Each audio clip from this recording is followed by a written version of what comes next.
Assalamualaikum warahmatullahi wabarakatuh. Waalaikumsalam warahmatullahi wabarakatuh. Selamat siang untuk kita semua. Kita ketemu hari ini sebagai kelas pengganti ya, karena jadwal kita di hari Jumat banyak liburnya. Ya. Hari ini kita masuk ke materi sumber hukum internasional. Ya, kita masih di sumber ya, belum masuk ke mana.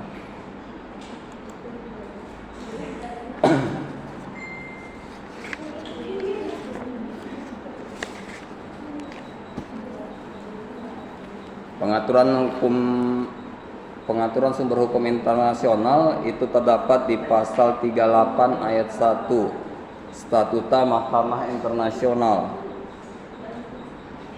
dan pasal 38 ayat 1 Statuta Mahkamah Internasional juga yang menentukan sebagai berikut. Ini dalam dalam bahasa asingnya.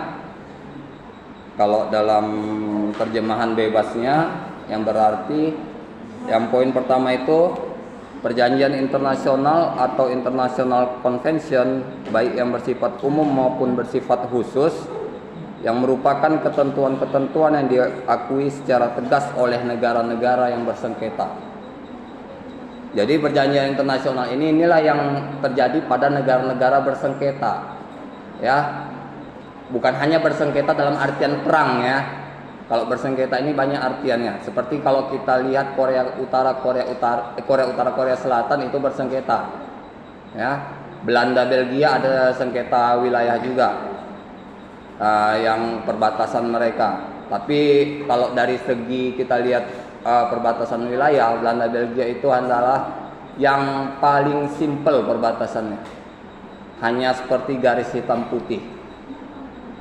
Kalau kalian ada ngelihat di videonya, jadi disinilah ditentukan di perjanjian internasional ini, di pasal 38 Statuta Internasional ditentukan juga nih ketentuan-ketentuan secara yang tegas antar kedua negara yang memiliki sengketa.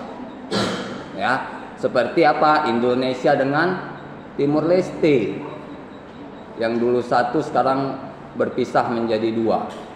Harus ada perjanjian-perjanjiannya, batas wilayah, ya,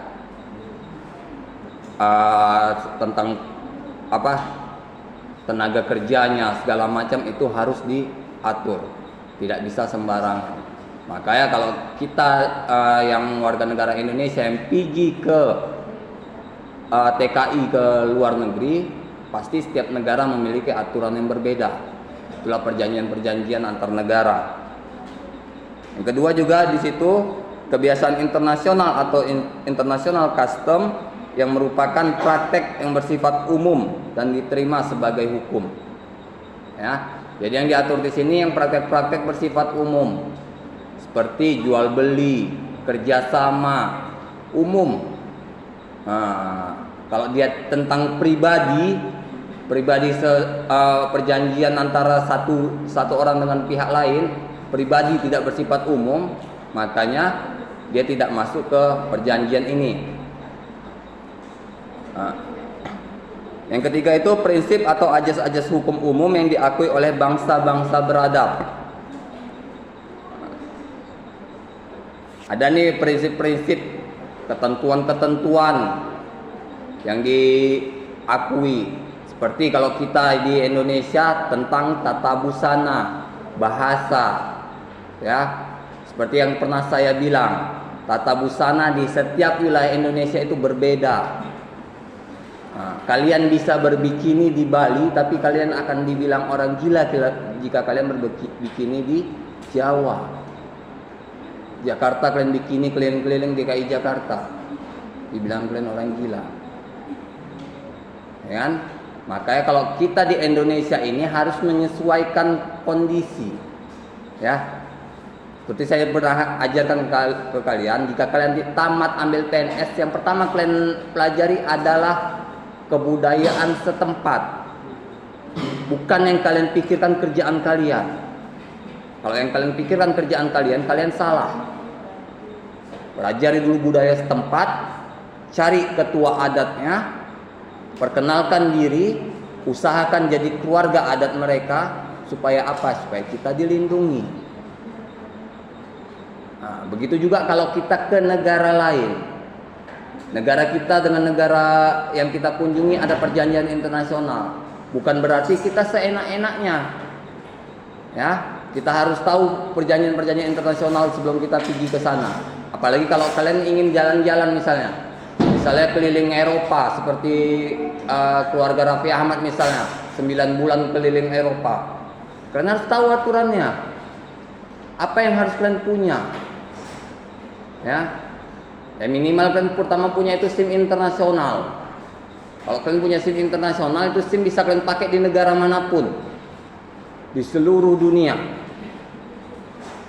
Itu berlaku. Ya, kalau SIM kalian itu tidak berlaku di negara lain, hanya berlaku di Indonesia. Sama kalau kayak kita bilang seperti KTP. KTP hanya berlaku di Indonesia. Kalau kalian ke luar negeri udah ganti jadi paspor. Paspor kalian itu adalah KTP di dunia internasional. Makanya di setiap paspor itu harus diperbarui. Ya, ada jangka waktunya. Ada catatan perjalanan. Jadi kita terekam. Nah, setiap kita keluar negeri itu harus kita lapor ke Duta Besar Indonesia di negara tersebut. Jangan suka hati. Kalau kalian tersesat, kalian dalam masalah, ya, Duta Besar pun akan abai. Ya kan? Orang dia nggak ada ngelapor, kapan dia masuk negara sini? Mana bukti dia warga negara Indonesia atau nggak ada laporan ke kami dia masuk? Ya. Jangan menyusahkan diri sendiri. Nah, kecuali yang saya bilang memang ada beberapa negara yang negara sahabat kita bisa berkunjung tanpa harus mengurus visa maupun paspor, tapi harus pulang hari, ya kan? Kayak Singapura, ya kan? Kalau dia udah lewat dari jam 5 atau jam 6, kalian belum pulang, kalian ketangkap, kalian akan dianggap sebagai penyelundup, penyusup. Ya, kalau mau belanja kalian silakan, kalian pergi ke Batam, kalian belanja ke Singapura, silakan dari pagi, dari jam 8 pagi atau dari jam 7 pagi kalian berangkat. Naik ferry, kalian naik ferry dari jam 7 pagi. Suka hati kalian mau shopping, kalian ke mall-mall silakan. Tapi ingat pulang, jam 5 kalian harus sudah pulang. Udah naik kapal, bukan pulang. Jam 5 kalian harus sudah di kapal.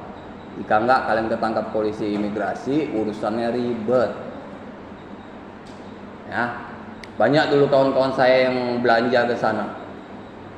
Nah, kalau kita dari sini ya kita dari Medan, naik kapal aja ke Batam. Karena kalau kita naik bus atau naik pesawat ya turunnya di Pekanbaru, naik kapal lagi ke Batam. Karena Batam itu kepulauan, nggak ada penghubung darat antara Batam dan Pekanbaru atau negara lainnya, atau negara sekitarnya pun tidak ada, seperti Singapura pun nggak ada.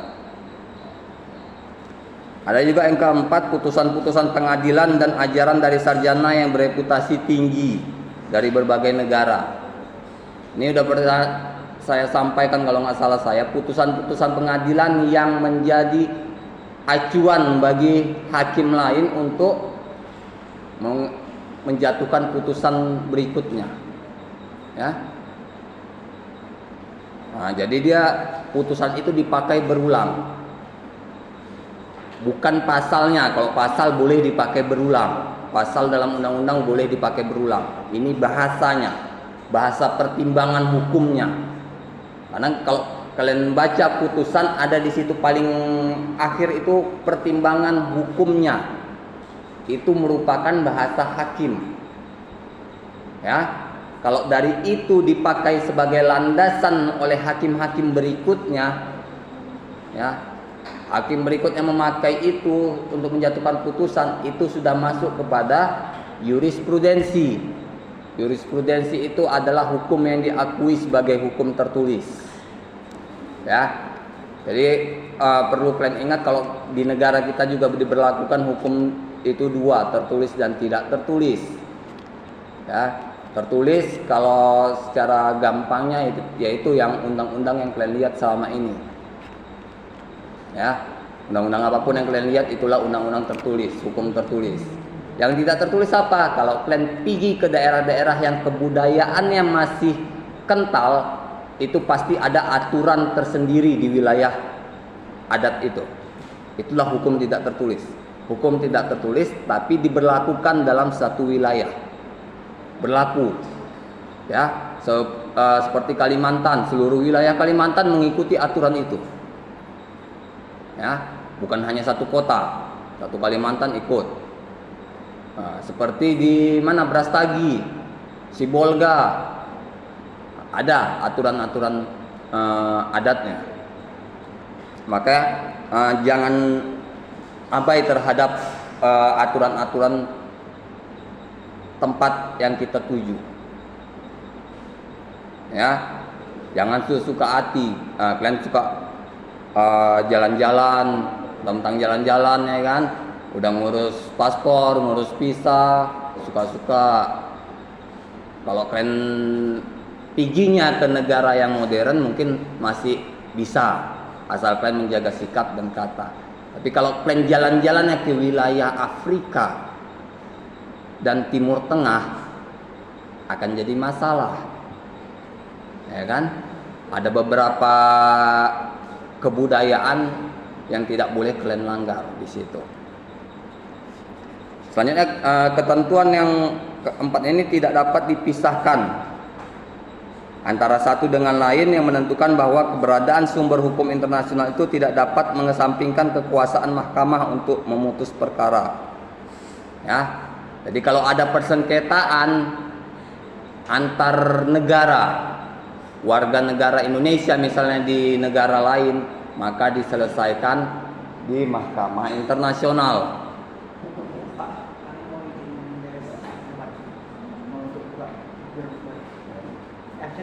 Hah? Ya.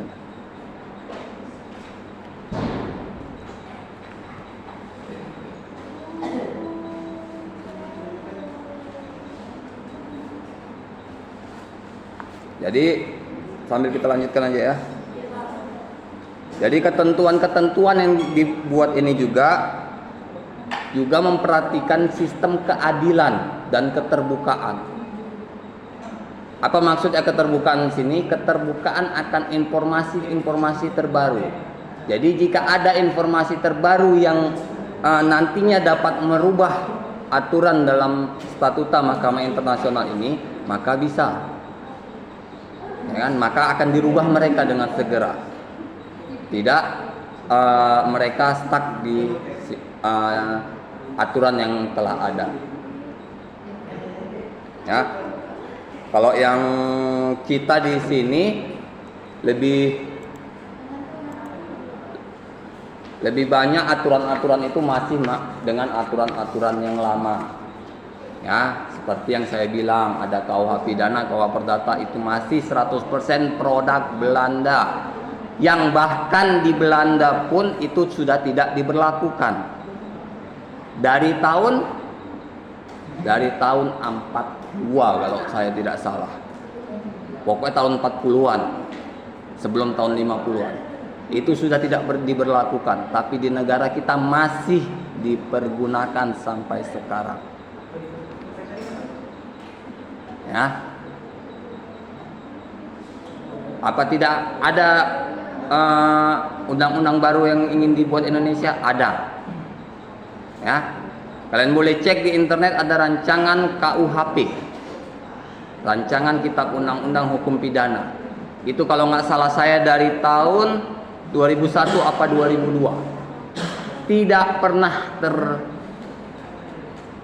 terpublikasi, tidak pernah di share ke masyarakat. Kenapa? Karena banyak aturan-aturan yang tidak bisa diselaraskan di seluruh wilayah Indonesia. Seperti yang saya bilang, tata busana, ya, diterapkan tata busana warga negara Indonesia adalah tertutup. Maka bagaimana dengan suku anak dalam, suku adat Kalimantan, Papua yang tidak mengenal pakaian? Ya kan?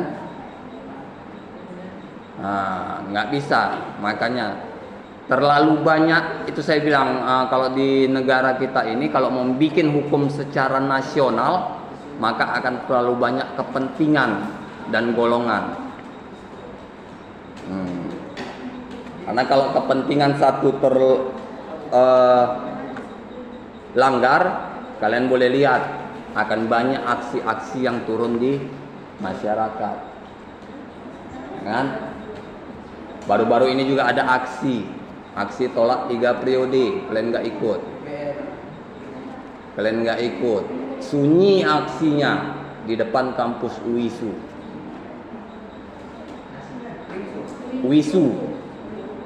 Singamaraja, hari Senin. UISU semalam UISU Senin, hari Senin saya bilang UISU. Ada di internet beritanya. Di Winsu pun sunyi juga kalau nggak salah. Ramenya anak Winsu, karena mahasiswa Winsu rame. Ya, sekitar situ. Kalau yang kalian, saya rasa banyak yang tidak peduli.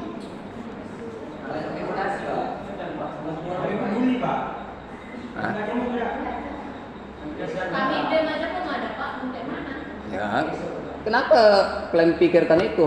Yang penting kalian mahasiswa, punya KTM, Enggak Pak, punya NPM nasional punya? Ya udah.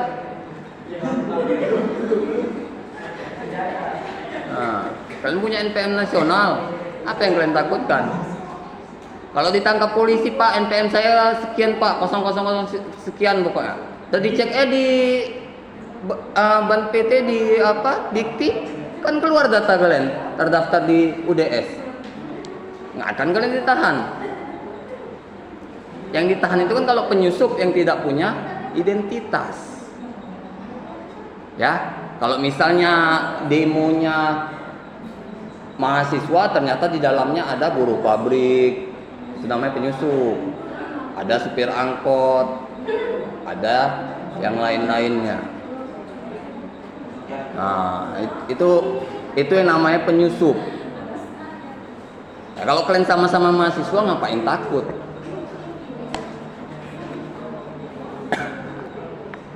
Ya, kenapa belum ada alma mater? Kalian harus smart. Ya, anak cutnya din belum dapat alma mater, mereka buat sendiri. Kalau kita belum dapat, kenapa kalian nggak buat sendiri? Nah, udah dapatnya kalian, kenapa kalian nggak turun? Ya kan? Gabung dengan kampus lain. Nggak apa-apa, gabung. Bilang sama BEM mereka, sama Winsu misalnya, kalian bilang, kami mau ikut gabung. Dari mana? Mahasiswa UDS. Nah, bilangkan aja gabung. Ya, supaya enggak di aksi-aksi berikutnya, bukan yang saya bilang ini. Nanti kalau ada aksi-aksi berikutnya, yang aksi positif ya, bukan demo yang huru-hara. Nah, kalau yang huru-hara, ya kalian tanggung sendiri, jangan bawa-bawa nama kampus kalian ketangkap. Ya, kalian udah ikut aksinya huru-hara, ketangkap polisi, dibilang pula saya mahasiswa UDS. Nah, terbawa nama kampus, ngajari yang nggak benar. Ya, saya selalu bilang sama semua mahasiswa saya dimanapun saya ngajar atau di Sutomo saya ngajar, saya selalu bilang, kalau kalian di luar sukses, jangan lupa sebut nama kampus kalian. Tapi kalau kalian di luar itu jadi, mohon maaf, jadi pecundang, jangan pernah bawa nama kampus kalian. Ya, jadi pecundang apa itu? Ketangkap polisi, ya, ketangkol KPK, ya, ketangkap waktu jadi begal. Jangan sebut identitas kalian. Ya. Mahasiswa mana kamu? Gak mahasiswa Pak, pengangguran. Udah selesai. Sebutkanlah yang dapat membantu alma matermu naik. Ya. Selanjutnya perjanjian internasional.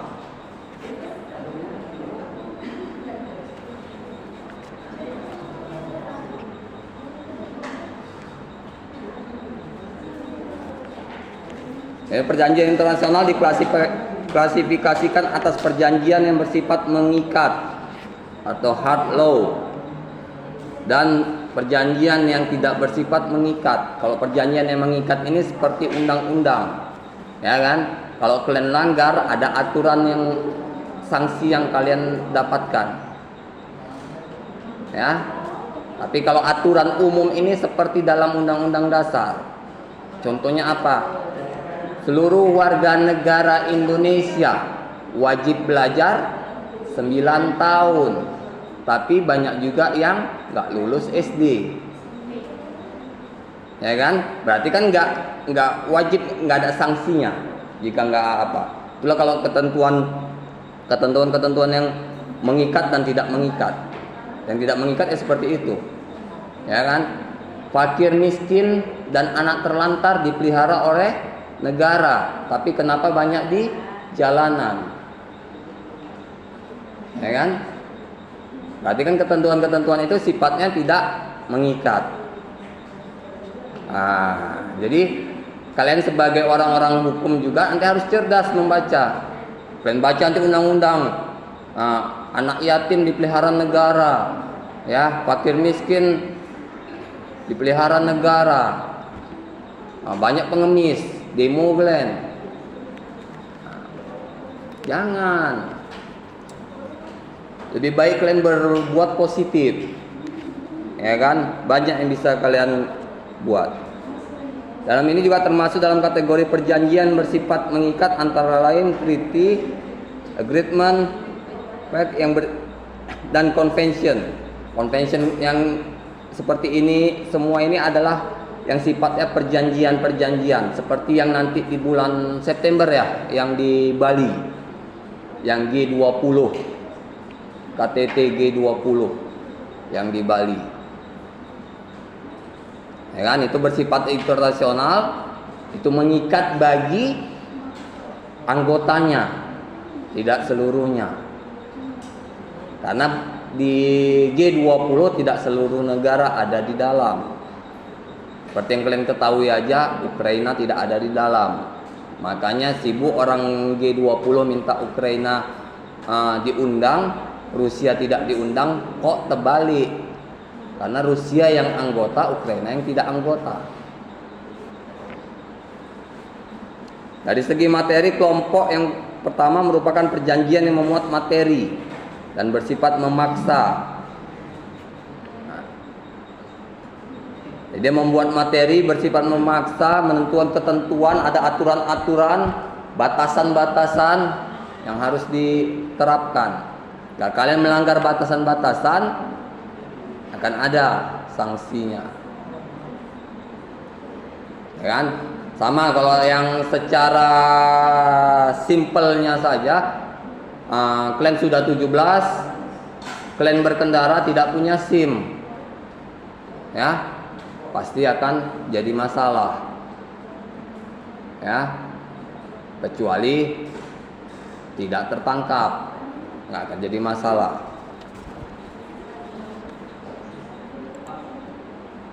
Ya, lepas itu.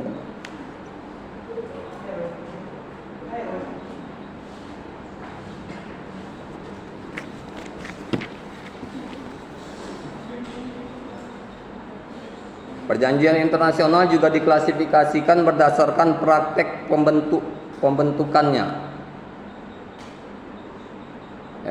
Berdasarkan praktek pembentukannya, perjanjian internasional diklasifikasikan menjadi dua. Ada sini ya.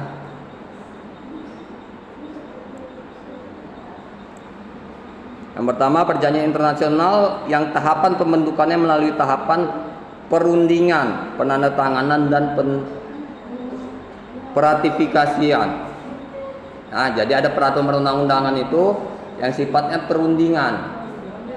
Ya, seperti batas-batas negara itu harus ada perundingan terlebih dahulu antar kedua belah negara.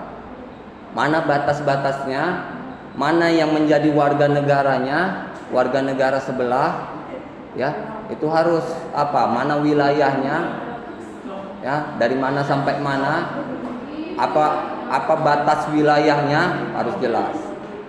Karena tidak semua batas wilayah itu tembok. Negara-negara yang batas wilayahnya tembok berarti ada perselisihan. Ya, seperti kita dengan Timor Leste ada gerbang. Ya, gerbang yang besar. Kalau kalian lihat perbatasan Timor Leste itu banyak diliput di TV-TV, ada diliput itu. Perbatasannya itu gerbang besar yang dibilang mohon maaf ya, sisi surga dan neraka. Yang di sini, yang di Indonesia maju, sini sangat ketertinggalan. Portalnya sudah maju, gerbangnya sudah maju, tapi setelah nyebrang sudah tidak lagi. Karena banyak juga dua negara itu saling pindah, saling nyebrang. Untuk apa? Berdagang, mencari sesuatu, ya, yang bisa di negaranya. Hanya yang kedua, perjanjian internasional yang pembentukannya melalui dua tahap, yaitu perundingan dan penandatanganan. Ini kerjasama antar negara. Nah, kalau kalian sering lihat televisi juga ini banyak, ya, kerjasama di bidang militer. Datang pejabat dari negara Amerika misalnya, tanda tangan kerjasama dengan semalam Prabowo kalau nggak salah saya. Ya, datang tanda tangan, itu dia harus ada perundingan dan penandatanganannya. Jenis perjanjian yang pertama digunakan untuk perjanjian yang bersifat penting. Penting di sini dalam arti mendesak, ya. Jadi tidak terlalu dibutuhkan namanya perundingan. Mendesak, harus segera keluar. Yang penting nilai-nilai di negara yang membuat dan yang sebelahnya tidak terlanggar. Banyak dalam keadaan tertentu.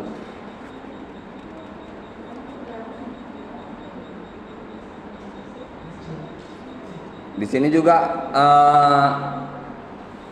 memerlukan persetujuan dari Dewan Perwakilan Rakyat, ya. Jadi yang tidak melalui perundingan ini tetap harus melalui persetujuan Dewan Perwakilan Rakyat. Kenapa? Karena takutnya hak-hak dari masyarakat setempat itu terlanggar. Karena wakil rakyatlah yang paling tahu apa hak-hak dan kebutuhan dari masyarakat. Makanya kalau nanti kalian menjadi caleg misalnya, rezeki kalian menjadi caleg, ingat ke bawah, jangan ngejar ke atas mulu. Ya, ingat ke bawah, karena kalian nggak akan mungkin kalian duduk kalau nggak ada yang di bawah, nggak ada masyarakat. Jangan kalian waktu kampanye bagus-bagus, baik-baik, kasih sembako, kasih ini, kasih itu, udah duduk kasih nomor HP bisa dihubungi 24 jam, udah duduk nomor HP diganti, ya kan? Di rumahnya pun pindah ke rumah dinas, nggak bisa lagi dihubungi, susah. Jangan, ya, karena kalau kita jadi pejabat apapun, tidak mesti anggota DPR, kita harus dicintai masyarakat supaya bertahan lama. Ya, sama misalnya kalau misalnya kalian ke sekolah-sekolah, jadi kepala sekolah.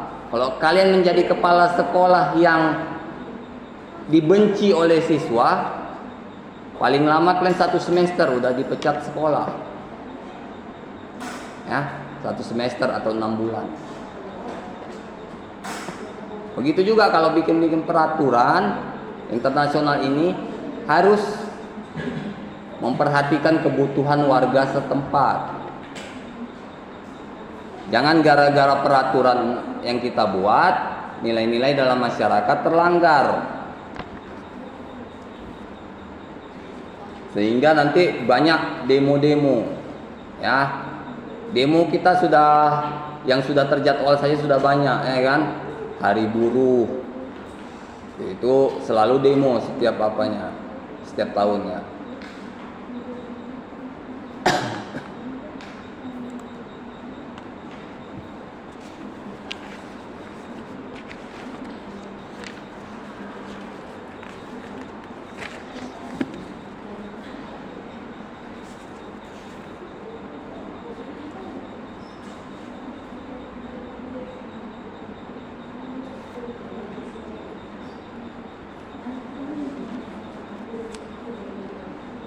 Termasuk di unsur-unsur yang bersifat umum,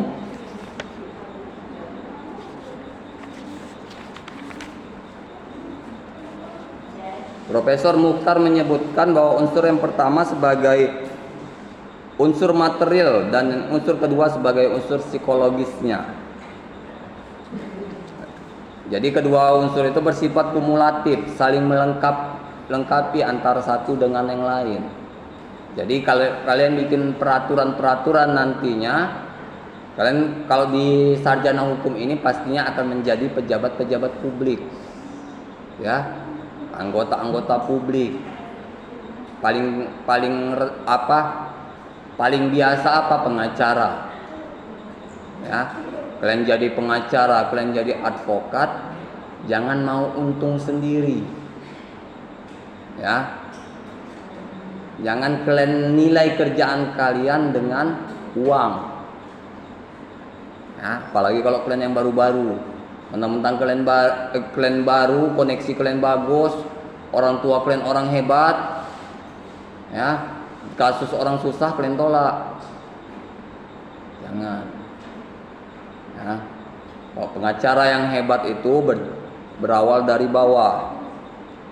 Diterimanya kasus-kasus prodeo. Kalau kalian ada dengar kata prodeo, kasus-kasus prodeo itu adalah kasus-kasus yang gratis.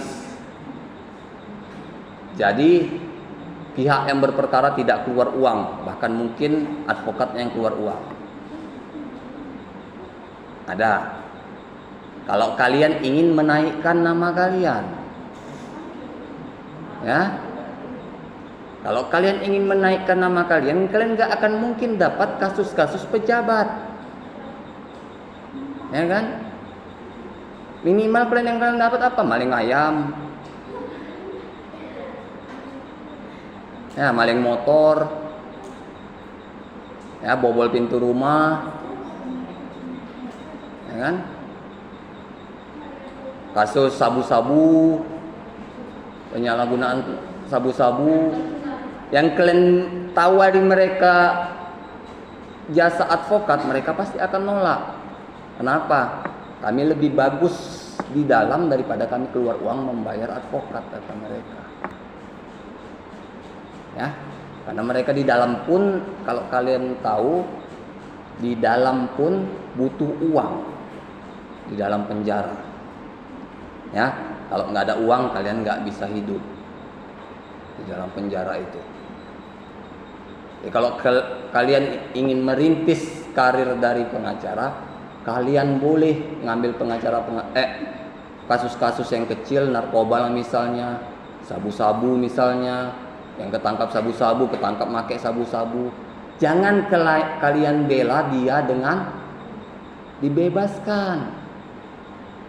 Itu salah. Kalian menyalahi hukuman.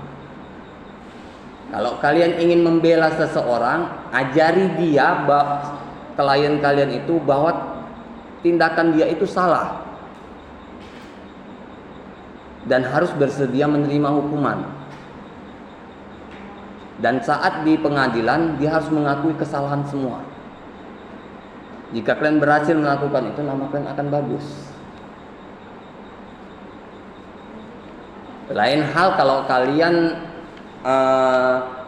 menang suatu perkara dengan bayar sana bayar sini.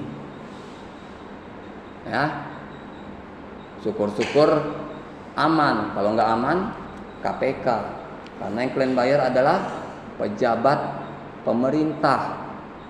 Ya, jaksa itu PNS, panitera itu PNS, hakim itu PNS, pejabat pemerintah, pejabat negara.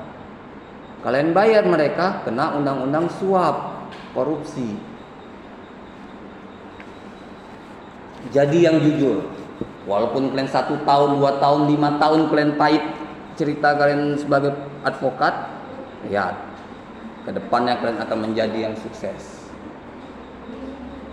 Ya, saya nggak ngambil kenapa? Karena kondisi saat sekarang ini kalian tahu COVID-19 mempengaruhi pemasukan siapa saja.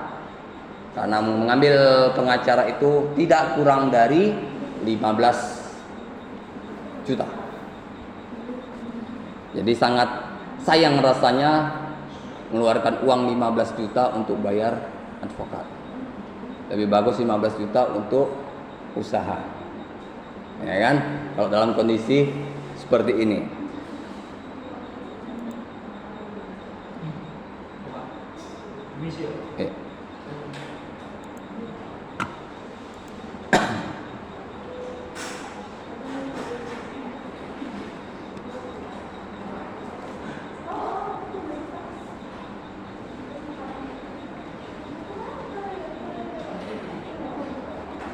Jadi menurut Profesor Mukhtar, suatu pola tidak dikategorikan sebagai kebiasaan umum bila memenuhi persyaratan sebagai berikut. Yang pertama, merupakan kebiasaan atau pola tindak atau serangkaian kebiasaan bentuk tindakan dalam hal keadaan serupa. Jadi keadaan sehari-hari, perilaku sehari-hari masyarakat itu tidak dimasukkan ke dalam aturan. Ya. Yang keseharian kita, kehidupan kita sehari-hari itu tidak masuk dalam aturan. Kita masuk ke dalam aturan jika kita sudah masuk ke dalam lembaga-lembaga negara. Ya. Paling kecil kalian masuk ke lembaga negara, misalnya kantor lurah. Kalian ngurus KTP. Ya, di setiap kantor lurah itu udah banyak tuh aturan, no suap. Ya, kalau petugas minta bayaran, silakan hubungi nomor WhatsApp ada di bawah. Maka jangan sekali-kali kalian membayar petugas-petugas di kelurahan atau kecamatan. Kalau dia minta, kalian bisa rekam suaranya, kalian kirim ke WhatsApp itu. Selesai dia. Ya. Kalian pura-pura keluar HP, tanya balik, tadi kakak bilang apa kak? Ya kalau ngurus ini misalnya 100.000, udah terekam, kalian kirim ke WhatsApp itu. Besok orang KPK datang, minimal orang kejaksaan. Cepat sekarang. Ya. Jangan coba main-main. Kalian yang ingin urusannya cepat, pakai duit, ya kan? Ya, kalian ketilang, main duit, jangan. Kalau kalian ketilang, minta slip biru, ya. Kalian ketilang ini sama polisi, disuruh dami bayar sekian, gak usah pak, minta aja slip birunya. Ya, kalau kalian minta slip biru itu kalian bisa bayar di bank-bank pemerintah, BRI, BNI, Mandiri, atau kalian bisa transfer. Setelah itu bukti transfer atau bukti pembayaran kalian bisa bawa ke polsek terdekat kalian ditilang. Kalian ambil SIM kalian balik, langsung di hari itu juga. Ya, itu asli bayaran kepada negara. Enggak kalian suap-suap ke petugas. Ya. Saya bukan bilang petugas banyak yang minta, enggak. Tapi kadang ada juga masyarakat yang memaksa memberi.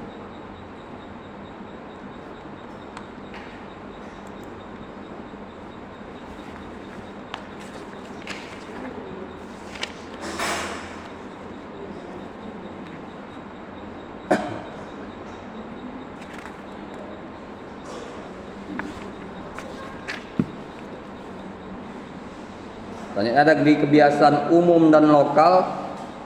Di sini yang kasus yang menjadi pembicaraan yang dapat digunakan yaitu Peruvian Colombian Asylum Case, di mana kasus ini diawali dengan pemberontakan militer di Peru pada tanggal 3 Oktober 1948, di mana pemberontakan ini dapat langsung diatasi oleh militer Peru. Selanjutnya pada 4 Oktober 48 Presiden Peru mengeluarkan keputusan bahwa pemberontakan tersebut didalangi oleh American People's Revolution Alliance atau APRA. Nah, jadi banyak memang kerusuhan-kerusuhan yang ada di belahan dunia itu adalah campur tangan Amerika. Ya. Seperti yang saya bilang minggu lalu,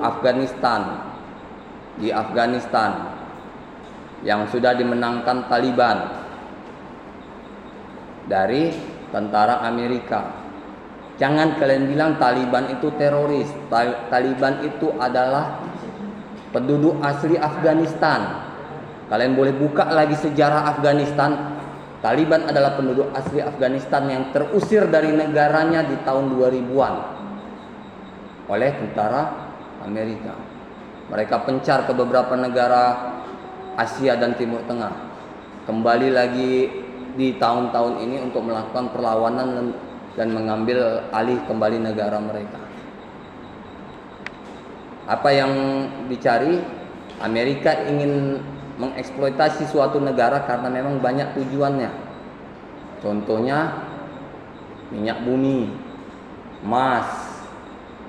Ya, seperti yang saya bilang di Papua juga ada tambang emas terbesar di dunia.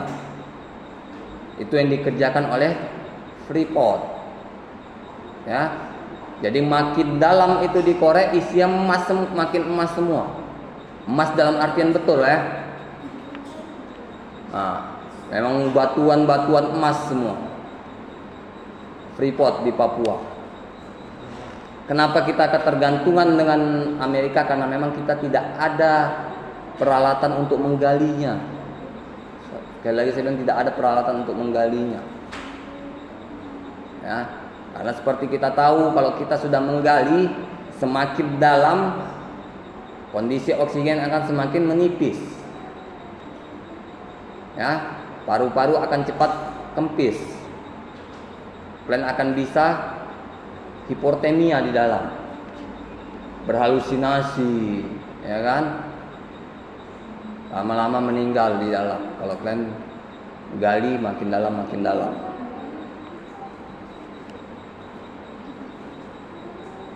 Atas peristiwa tersebut, Peru membawa kasus ke Mahkamah Internasional. Ya, Mahkamah Internasional yang ada di Jenewa, Swiss, negara yang netral, memutuskan bahwa klaim Kolombia berdasarkan kebiasaan internasional tidak terbukti. Ya, dalam analisisnya bahwa Mahkamah Internasional mensyaratkan bahwa negara yang mendasarkan argumentasinya pada kebiasaan internasional harus membuktikan bahwa tindakannya telah mengikat pihak lain dan dilakukan secara konstan serta seragam. Nah, yang saya bilang tadi kan, kebiasaan internasional itu bukan yang baru kalian buat. Itu sudah ada beberapa generasi. Ya. Seperti misalnya kalau pihak asing ingin menguasai Indonesia, nggak bisa. Kenapa? Karena tindakan masyarakat Indonesia di wilayah negara manapun itu hampir mirip. Ya. Contoh pertama, bahasa nasional, walaupun di seluruh negara ada seluruh wilayah Indonesia ada banyak bahasa, tetap bahasa Indonesia mereka pergunakan. Tidak ada di wilayah negara Indonesia yang buta bahasa Indonesia. Ya, yang tidak bisa berbahasa Indonesia. Jadi sehebat apapun kalian nanti, kalian punya anak, jangan bangga kalian ajari dengan bahasa asing terlebih dahulu. Ya, kalian ajari dengan bahasa asing sampai-sampai dia nggak ngerti bahasa Indonesia. Kalian boleh ajari bahasa asing, bahasa Inggris, bahasa Arab, bahasa Mandarin, kalian ajari boleh. Tapi di percakapan sehari-hari kalian juga harus ajak dia dengan bahasa Indonesia. Karena seperti saya bilang, otak anak di bawah umur 5 tahun itu lebih mudah menyerap sesuatu daripada otak manusia normal. Ya. Kalian mau contoh, sudah pernah dibuktikan oleh banyak orang, punya anak mulai dari kandungan, kalian dengarkan murotal Quran sampai dia umur 2 tahun dia udah khatam 30 juz, hafal luar kepala. Sampai dia bisa ngomong, dia tunjukkan Quran, dia baca sedikit, dia bisa hafal luar kepala. Sudah banyak membuktikan. Ya. Kalian beli kalian beli HP khusus murotal, kalian taruh, kalau kalian mengandung kalian taruh di perut kalian, atau kalian yang laki-laki kalian taruh di istri kalian. Kan? Ketika udah lahir, kalian taruh di kupingnya, bacaan-bacaan itu akan terekam. Memori bayi itu umur 0 sampai umur 5 itu yang sangat bagus. Makanya kalau di rumah kalian bahasa kotor, mohon maaf, lihat, akan lebih pintar dia bahasa kotornya ketika dia bisa berbicara. Ya. Jadi kebiasaan ini harus terus dilestarikan. Ya. Seperti yang di semester lalu saya selalu bilang, kalian harus ajarkan kepada anak-anak kalian itu Al-Quran, tapi kalian tidak boleh lupakan Pancasila kepada anak-anak kalian. Adik-adik kalian tanya, tahu nggak dia Pancasila? Tanya, tahu dia nggak pembukaan Undang-Undang Dasar? Kalau nggak tahu, ajarkan. Ya, jangan ngakunya Indonesia, KTP Indonesia, tapi disuruh Pancasila. Nggak pandai, diam-diam aja, bengong. Karena sekarang udah kelamaan kita sekolah, mulai dari sekolah dasar pun zooming. Ya, masih mending kampus zooming seperti tatap muka juga. Tapi kalau kita lihat SD atau SMP, mereka tidak zooming. Mereka dikasih tugas di grup sekolah, di grup WhatsApp. Ya, kalian yang merasakan dampak corona di sekolah kalian, yang tidak masuk kalian SMA selama 3 tahun, apa yang kalian dapat? Saya sudah kasih kalian tantangan, kalau berani kalian IPA, ambil fakultas kedokteran. Lulus dengan nilai apa kalian? Jangan-jangan nama kalian nggak keluar sama sekali. Ya, mohon maaf, saya bukan mengecilkan kalian. Mungkin kalian memang pintar, tapi keadaan yang membuat kalian keterbatasan informasi pendidikan.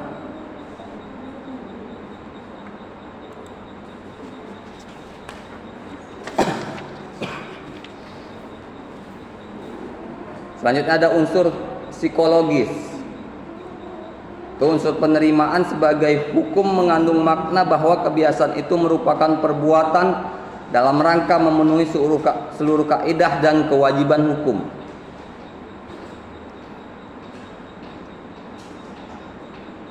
Jadi kebiasaan-kebiasaan ini yang diartikan juga sebagai perbuatan. Ya, bukan aturan yang berlaku, tapi perbuatan atau tingkah laku masyarakat setempat. Ya, apa yang menjadi kebiasaannya? Seperti kalau misalnya di desa, pagi-pagi mereka jam 6 pagi sudah ke sawah, sudah ke ladang. Itu kebiasaan yang ada sejak zaman dahulu secara turun-temurun. Secara praktis, penerimaan demikian itu oleh suatu negara ditunjukkan dalam bentuk tindakan menerima atau negara-negara yang bersangkutan tidak menyatakan keberatan. Ya. Seperti yang saya bilang apa? Yang sudah pernah saya bilang itu Sipadan dan Ligitan. Dua wilayah negara Indonesia yang sudah berpindah ke Malaysia. Kan? Penduduk di Sipadan dan Ligitan bisa berbahasa Indonesia.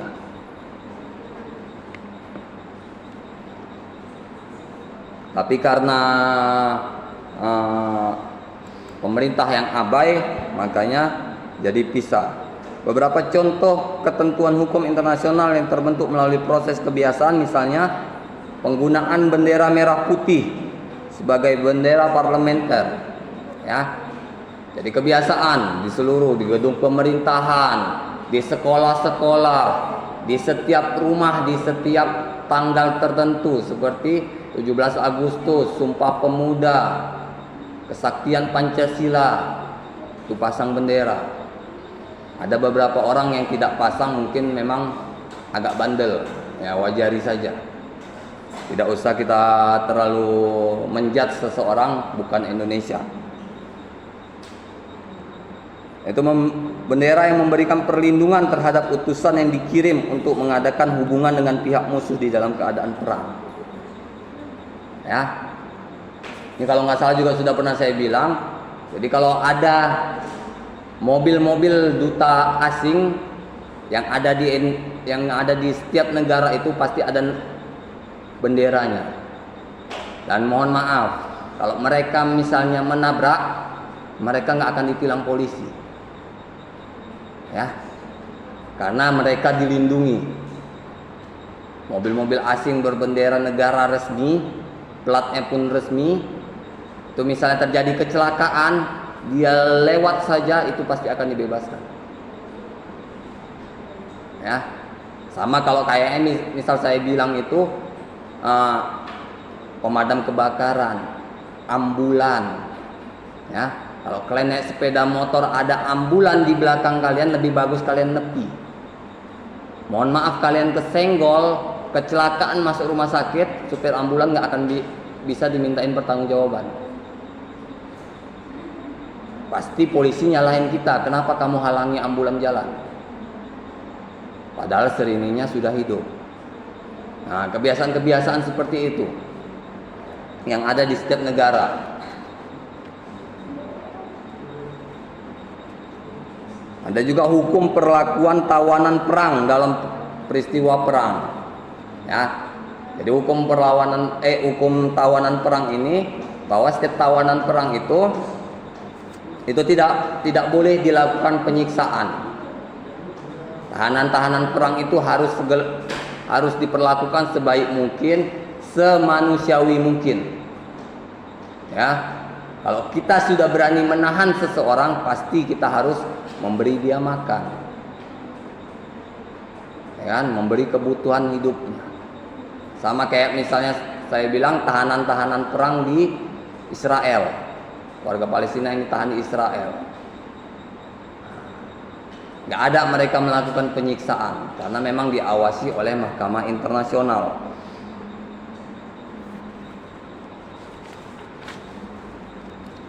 Kebiasaan internasional yang berkembang menjadi hukum dan kebiasaan internasional yang ditinggalkan sebagai kebiasaan umumnya didasarkan pertimbangan keadilan dan kepatutan. Jadi dia kebiasaan itu dilanjutkan atau ditinggalkan itu dilihat dari dampaknya ke masyarakat. Ya, kalau dampaknya ke masyarakat itu positif, maka akan dilanjutkan. Tapi kalau dampaknya kepada masyarakat itu adalah negatif, maka akan dihentikan. Dan banyak nih yang seperti kalau kita lihat, kalau kalian ada lihat TV Parlemen di TV One kalau nggak salah saya, ada kalian TV Parlemen banyak pengajuan gugatan terhadap pasal-pasal dalam undang-undang dasar, dalam undang-undang. Kenapa? Mungkin pasal tersebut sudah tidak lagi sesuai dengan keadaan masyarakat.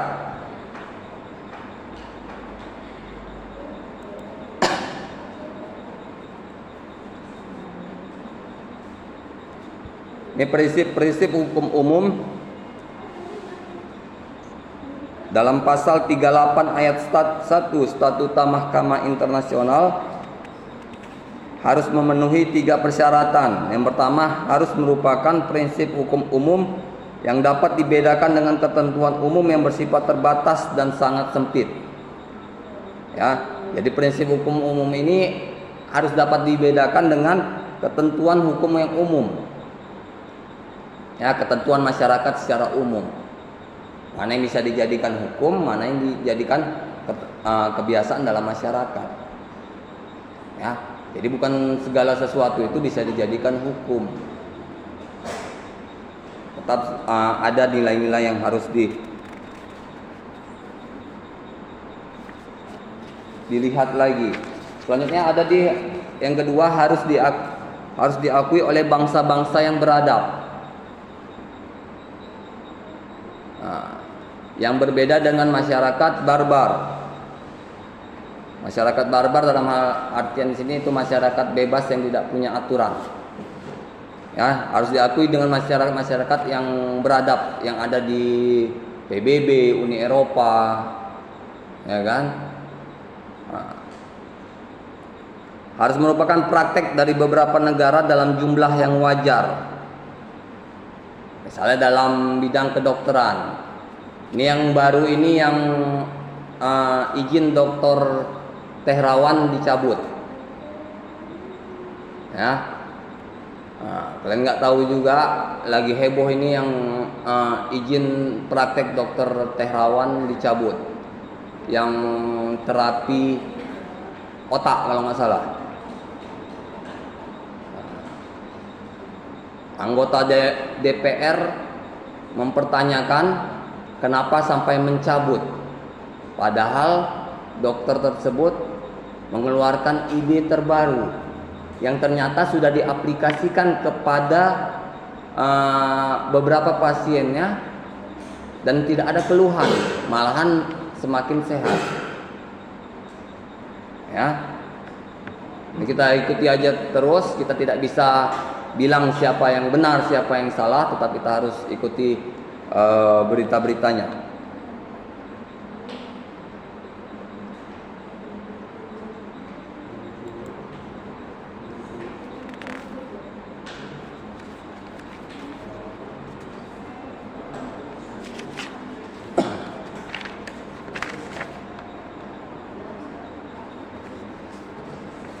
Selanjutnya di sini resolusi Majelis Umum PBB.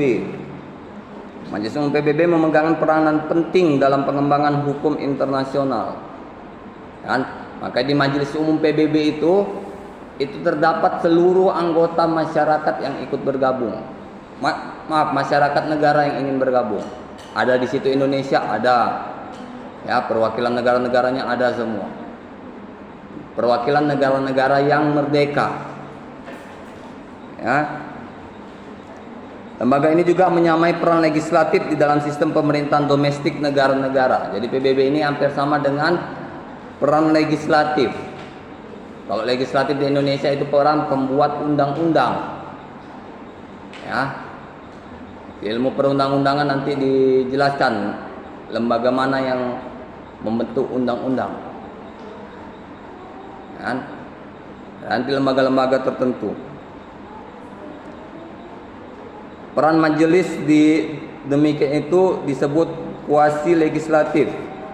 Majelis dengan jumlah anggota 120 orang negara dalam menerbitkan berbagai produk hukum majelis. Seperti resolusi yang sering kita dengar ini, resolusi Dewan Keamanan PBB. Ya, ada charter dan deklarasi. Ini bahasa-bahasa di hukum perjanjian internasional yang berkenaan dengan berbagai persoalan politik, ekonomi, sosial, kebudayaan yang mengakibatkan produk hukum majelis itu menjadi semacam pendapat umum.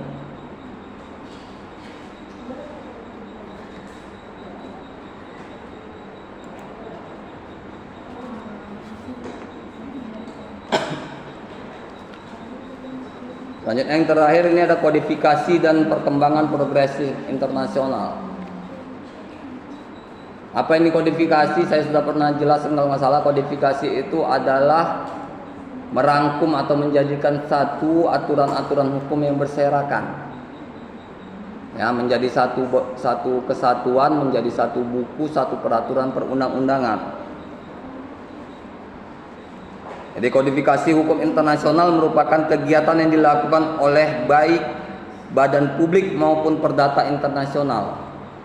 Ya, publik ini sama dengan pidana atau administrasi negara. Ya, kalian harus tahu pemisahan-pemisahan itu. Mana yang masuk publik, mana yang masuk privat. Ya, privat itu hampir rata-rata dari perdata. Jangan kalian lupa. Kalian harus kodifikasi, kalian harus tahu. Undang-undang tidak berlaku surut kalian harus tahu. Itu nanti ada diajar di hukum pidana. Kalau kalian ini belum dapat mata kuliah hukum pidana, mungkin selanjutnya ada. Harus tahu itu. Kalau kalian nanti menjadi pengacara nggak tahu itu, kodifikasi tidak tahu, undang-undang berlaku surut nggak tahu, kalian berperilaku sesuka hati, malu sama alma mater, sama lembaga yang kalian bawa. Kalian kalau pengacara itu pasti pakai lembaga, Peradi, KAI atau apa, kan?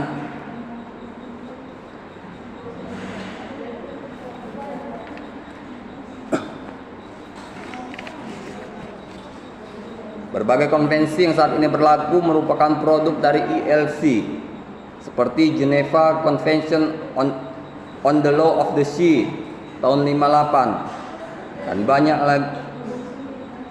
lagi nih. Oh nggak, saya bikin di sini ya.